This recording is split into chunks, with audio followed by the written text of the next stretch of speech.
Hey everyone, what up? Kaiser here. Downloadable content, or DLC for short, it's a thing that many gamers are familiar with, being a thing since the 6th generation and slowly becoming more prevalent in the 7th generation, to truly dominating around both the 8th and current generation of consoles. And largely, a lot of companies and developers and publishers really take note of that, some of it just to expand upon the game and others trying to get more money in their pockets. And the JRPG genre is no stranger to that. And frankly, a lot of these DLCs they had for RPGs in general have been pretty much awesome. So I thought in this list I would talk about what I consider to be my top 5 favorite JRPG DLCs. But before I begin the list, by all means, if you like what you've seen here, then by all means just like the video, click that subscribe button, and hit that bell notification icon if you want to get updated on all RPG videos from yours truly. And now back to the video. So in this list I will comprise just what I consider to be some of my favorite DLCs in JRPGs. And quick note, I will put on my spoiler list for the upcoming games that you see on this list right now. With that, let us begin with number 5.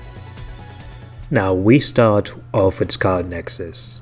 Now Scarlet Nexus was one of my favorite games of 2021 and is one of my favorite games and one of my favorite action RPGs ever made. I absolutely loved from its wonderful art style and that was overall just cool to look at, as well as its amazing cast of characters and an interesting, albeit complex and sometimes a little bit over the place story, and also its banger music and just its amazing fast-paced frenetic action combat, being able to throw objects during the midst of battle. All of it was amazing. However, one thing I sort of failed to mention in my review of it is that side content at the time when it was released was a bit lacking, honestly, with just nonsensical filler side quests that had no proper reward, and the fact that there was not really much to it other than just giving gifts to your characters and doing your whole bond events.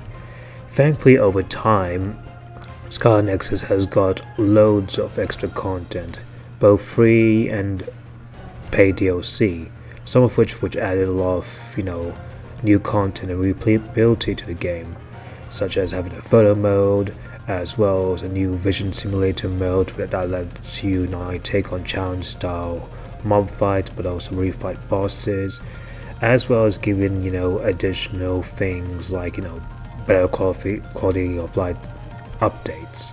And the DLCs they got an offer involved having new costumes and new Bond episodes for the party members for the first 2 out of the 3 packs. Those in itself are good and also even add some new gameplay features to really make it exciting. But however, the true reason why Scarlet Nexus is on this list is for the final DLC pack, the Brain Eater one, which comprised of obviously costumes for the Brain Eater, but also not only that, a new super boss, and of course the main reason why it's here, a brand new story DLC called Episode Karen. Now Episode Karen, as it states in the title, is an episode centered around Karen, who was the main antagonist of Scarlet Nexus, and what this does is give a little bit more details on his motivations and his links to on why he did what he did. And honestly, I have to say, it's just absolutely compelling and absolutely wonderful.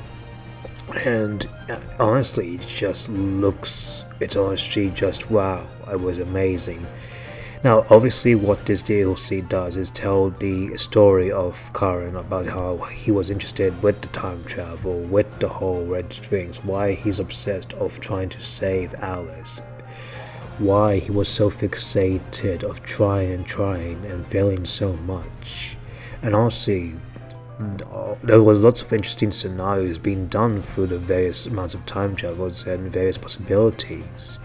And ultimately, it just overall added a lot of, depth to Karen that the main game sort of tried to do, but it didn't fully land the mark, especially because, it had so many other villains that the plot also focused on.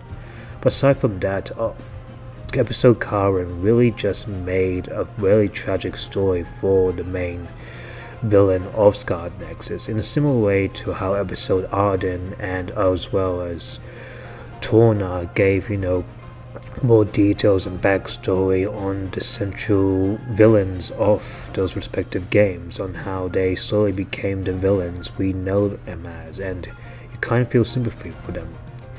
Now, the reason why this is at only number 5 is mainly because in terms of gameplay, well, there's not really much gameplay, as episode Karen is just only filled with cutscenes, and the only real gameplay addition other than costumes was the new super boss called the Shadow Recording. It was actually really fun and tough as no super boss, something I think that the base game of Scarlet Nexus really need for a game like this to truly test your skills.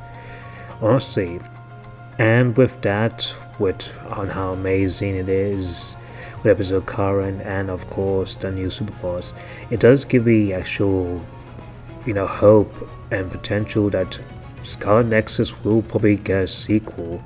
But I actually want to talk about that a little bit more in an upcoming video, so if you're interested in that, stay tuned for next week. But alas, my pick for number 5 would be Scarlet Nexus Brain Eater Pack DLC. Number 4, we go to, a Fire Emblem game. Now, Fire Emblem Engage was one of my favorite games of this year, and actually is one of my favorite games of this year. I absolutely love its presentation, the music, as well as wonderful gameplay that really just kept me hooked and engaged. And while the story and characters weren't 100% amazing, they were still, I would say, enjoyable. And obviously this game would have some DLC that I was looking forward to, like fighting against, more emblems from past Fire Emblem games, as well as an interesting new side story known as Felxenologue from Wave 4, and it looked pretty promising, allegedly, with the fact that it had set in an alternate world, and you meet 2 other fell dragons, as well as good variants of the evil 4 hounds fighting against what looks to be like evil variants of like the main heroes, allegedly speaking. So with the potential of the gameplay already being good from the base game, I had high expectations that, the Felxenologue will be a good time to play. Is what I would have liked to say if not playing it myself, and yeah, Felxenologue was just absolutely trash. So, my true number 4 pick is going to none other than, Synod Shadows from Fire Emblem 3 Houses. And honestly, it's no secret on why it is a much improved version compared to Felxenologue from Engage. One, it's implemented better, as opposed to Felxenologue being only available if you play it past chapter 6 to the end game. Here in Synod Shadows, it's a separate side story which will have its own set of levels, as well as having a fixed cast and also its own classes that you can change whenever you want, which really is more balanced and more fair compared to Engage's overall base roster being restricted to base classes and just being way too much to handle, and some of them weren't even that good to play with, honestly. But not only that, but the story implications in Synod Shadows was a little bit more interesting and added a little bit of flaw to 3 houses with the whole relic and what the implication of these new mysterious 4th house is. Coupled with the fact that obviously the new Ashen Wolves characters were a great addition with wonderful, amazing personalities. Yuri, Constance, Happy, and Balthus were absolutely and wonderful and just absolutely likable all the way through to the very end. And also he had some banger music, and the maps were absolutely challenging. They actually put me on my toes compared to like say base game, where not gonna lie, it did feel a little bit more easy once you knew what you're doing. But here it put me on my edge, and it put me to know what to use, when to use it, and to make sure I wasn't getting too reckless. And honestly, apart from one bad chapter, everything else was really delivered well. And honestly, the best thing was able to recruit these new characters into the main game more easily and more fairly, especially if you want to do a new save file. Overall, replaying Synod Shadows, especially after Felzine Up, was such a breath of fresh air, and it's honestly interesting on how this DLC, which was made by an outsourced team that made, free houses, was handled so much better than the DLC that was made by the main Fire Emblem team that of course made Engage and obviously other prior Fire Emblems before it. So honestly, the fact that Koei Tecmo did something good that Intelligent Systems fumbled on really is ironic to say. But overall, Synod Shadows was a great time, and while obviously Chapter 3 is honestly not my favorite, and obviously the whole predictable villain twist was predictable and just it was kind of bland. Overall, I just really love Synod Shadows, and honestly absolutely amazing. It made me just love Free Houses even more. Number 3 is going to Final Fantasy VII Remake Intermission actually. Now I really liked Final Fantasy VII Remake. I thought it was a really amazing game. With some few design and pacing issues aside, it was overall an amazing game and really made me excited for Rebirth. But honestly, that's only half of selling the game of why I love it, as the extra bits, mainly the intermission DLC with Yuffie, was really something else, but overall amazing and well handled. First and foremost, while I understand the complaint that obviously this DLC wasn't available on PS4, in fact it's only available on PS5 and PC. Gripe from that aside, I think the DLC for Intermission was really just amazing, because obviously the main reason why it was awesome is because of Yuffie, on how she was introduced, on how she's handled, and honestly, while I haven't played OG Final Fantasy VII to see the real Yuffie, from what I played from say this DLC to Kingdom Hearts' portrayal as well as Crisis Core Reunion's portrayal, honestly, it really made me love Yuffie, and honestly, Yuffie was well written, well handled, just overall absolutely funny and entertaining, and Suzy Yang really just brought her to life with her wonderful, playful antics. Not only that, but also had some interesting things like the whole Fort Condor minigame, which was actually really fun.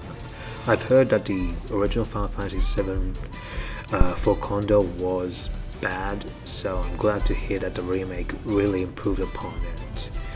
Not only that, but it had an interesting side story on how Yuffie came to Midgar, and how she's eventually going to travel outside of Midgar, especially to see that interconnects to what the main story of Final Fantasy VII Remake was going for.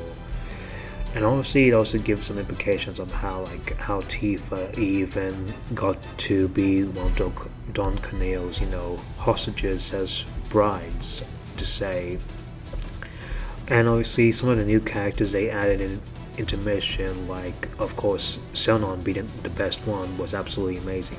And there was nice and good fan service, mainly with the whole Dirge of Cerberus bit where they brought Weiss and Nero from Dirge of Cerberus into the DLC, and that Nero himself was actually a very fun and challenging boss. I absolutely loved it. And of course, speaking about that, we go to another reason why Intermission was so amazing, and that's the gameplay.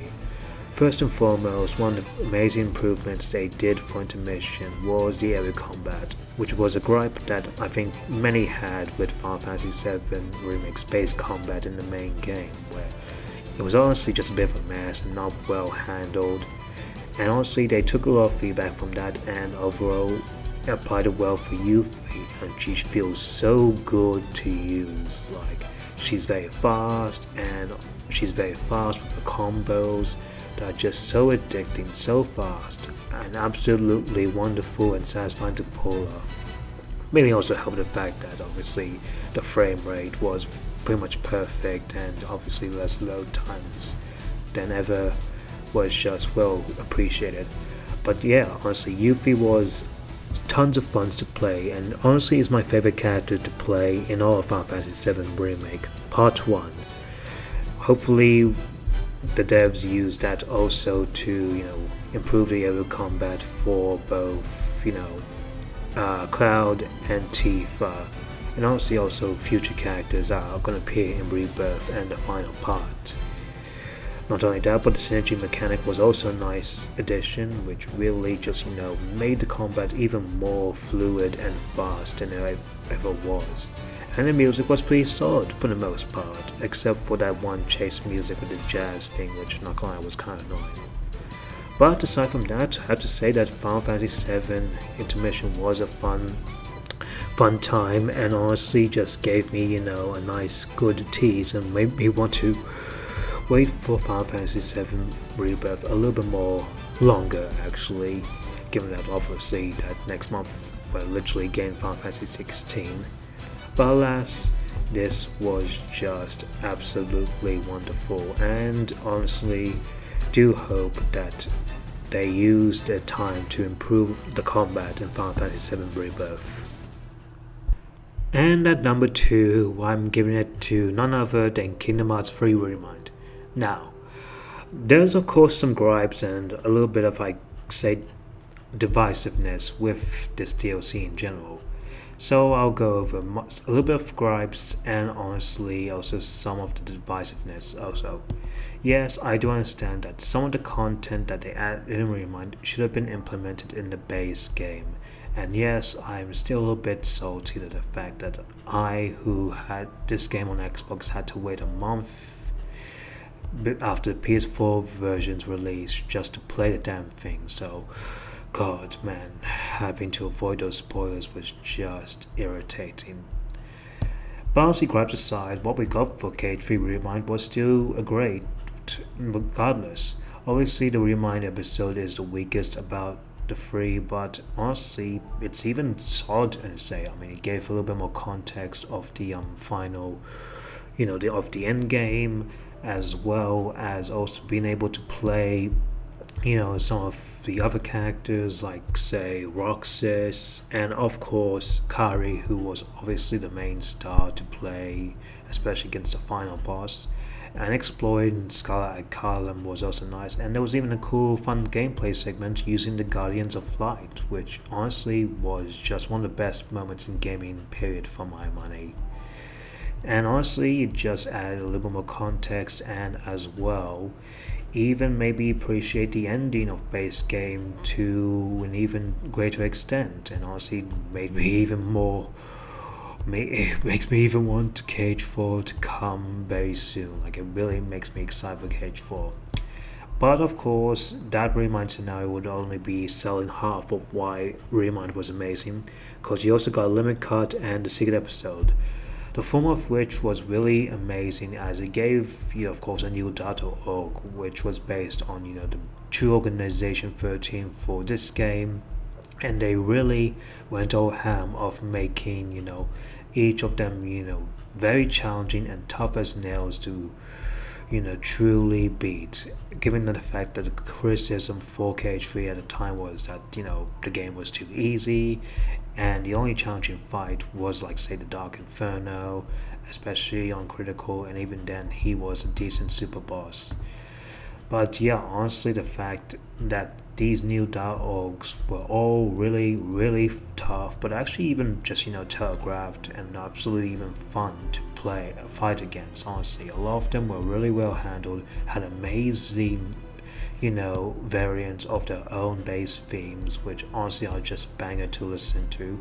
And also they give a good and engaging challenge, some of which that are, I think, overall even exceeds over KH2's.org, I would say. I think a lot of them are better than KH2's.org, and honestly a lot of limit cut is really just amazing. Even the fact that we got a new variation of the Garden of Assemblage was just awesome, especially with that techno remix, which is just a banger. And also Final Fantasy characters, they're back, even if they don't 100% contribute a lot, but hey, they're here. Even if Riku's voice acting is a little bit whack in this one scene, but honestly, that limit cut was absolutely amazing. And the secret episode, my god, the secret episode. That secret episode is just so amazing, especially with the boss in question being Yozora, who really is a very tough secret boss that is so tough, so relentless, but also challenging, and you know what, also fair even. Like, it really puts you to test on to know the combat to, its great potential. And yeah, it's just absolutely fun, like absolutely fun to go through. Like, honestly, it takes a lot to learn, of course, but once you do learn them, you could be able to counter, you can understand his moveset, his pattern, the openings, and honestly, it's very satisfying. And the two endings they have for Yozora, one being a funny, interesting bad ending, and also really ambiguous good ending, like, honestly. And honestly, with the data fights, Yozora, as well as even that new patch that improved the overall combat by having just better combat modifiers and made gameplay even more fun. Honestly, with a lot of that, it just honestly makes Kingdom Hearts 3 from what I consider to be a good game, a really good game, to just an amazing game. And it does give potential for the Osaka team after they finally mastered on how to make really great bosses and improve the combat to make it fast and fluid. It also gives me hopes that they'll take what they've learned from Kingdom Hearts 3 and improve it upon in Kingdom Hearts 4. So honestly, for that reason alone, this DLC gets the number 2 spot. And my number 1 favorite JRPG DLC is none other than Xenoblade 3 Future Redeemed. And this one obviously likely was expected to be somewhere around this list. And honestly, out of the 3 expansions of the Xenoblade games, Future Redeemed is indeed my favorite one, with Torna being a close second. But obviously, if I had to pick one Xenoblade DLC, it would have to be, of course, Xenoblade 3 Future Redeemed.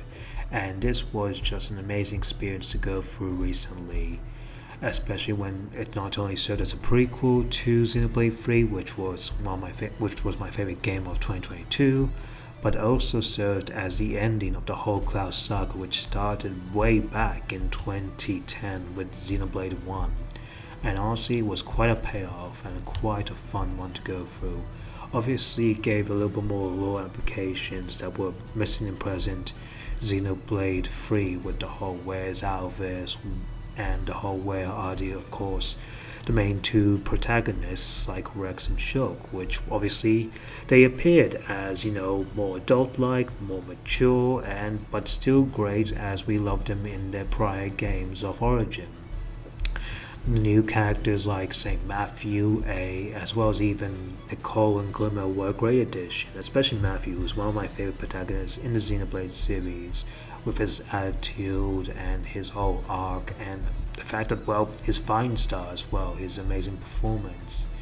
And the fact, obviously, that, like with Yozora, on how he was based off Noctis from Versus 13, obviously Matthew is based off Faye from Xenogears, so it does seem, of course, this was going to be, the little middle finger to Square after, of course, they messed with Takahashi's vision, but I'm getting off topic here. So, obviously, the DLC, is this really a DLC, even? Because it honestly felt like a new game. Like, it also felt like an actual full-on game, because you obviously had your levels, and you also had a good amount of length and side content to explore. as well as the combat really being as good as it was in Xenoblade 3, but with a new addition of having things like your own class, your own like skill trees, and being able to perform these amazing unity combos which are just so devastating and just absolutely fun. The music was a banger as always, especially that area theme and the battle theme.